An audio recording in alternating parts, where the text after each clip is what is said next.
নবী করিম হজরত মুহাম্মদ সল্লাল্লাহু আলাইহি ওয়াসাল্লাম এর 10টি অত্যন্ত গুরুত্বপূর্ণ ও প্রসিদ্ধ সহিহ হাদিস। 1. নিশ্চয়ই সব কাজ নিয়তের উপর নির্ভরশীল। সহিহ বুখারী, সহিহ মুসলিম। শিক্ষা: কাজের মূল মূল্যায়ন হয় নিয়ত অনুযায়ী। 2. মুসলিম সেই, যার জিহ্বা ও হাত থেকে অন্য মুসলিম নিরাপদ থাকে। সহিহ বুখারী, মুসলিম। শিক্ষা: আচার ব্যবহারেই প্রকৃত মুসলিম চেনা যায়। 3.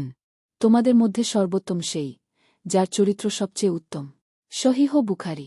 শিক্ষা: ইসলাম চরিত্রকে সর্বোচ্চ গুরুত্ব দেয়। 4.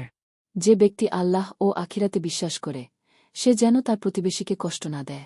সহিহ বুখারী, মুসলিম। শিক্ষা: প্রতিবেশীর হক রক্ষা করা ঈমানের অংশ। 5. শক্তিশালী সে নয় যে কুস্তিতে জিতে, বরং শক্তিশালী সে যে রাগের সময় নিজেকে সংযত রাখে। সহিহ বুখারী, মুসলিম। শিক্ষা: আত্মনিয়ন্ত্রণই প্রকৃত শক্তি। 6. পবিত্রতা ঈমানের অর্ধেক। সহিহ মুসলিম। শিক্ষা: শারীরিক ও আত্মিক পরিচ্ছন্নতা জরুরি।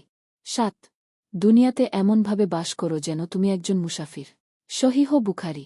শিক্ষা: দুনিয়া ক্ষণস্থায়ী, আখিরাতই মূল গন্তব্য। 8. জ্ঞান অর্জন করা প্রত্যেক মুসলিম নরনারীর জন্য ফরজ। ইবনে মাজাহ, হাসান। শিক্ষা: ইসলাম জ্ঞানার্জনকে বাধ্যতামূলক করেছে। 9. যে দয়া করে না, তার প্রতি দয়া করা হয় না। সহিহ বুখারী, মুসলিম। শিক্ষা: দয়া আল্লাহর রহমত পাওয়ার পথ। তোমাদের কেউ পূর্ণ মুমিন হতে পারবে না, যতক্ষণ না সে তার ভাইয়ের জন্য তাই ভালোবাসে, যা সে নিজের জন্য ভালোবাসে।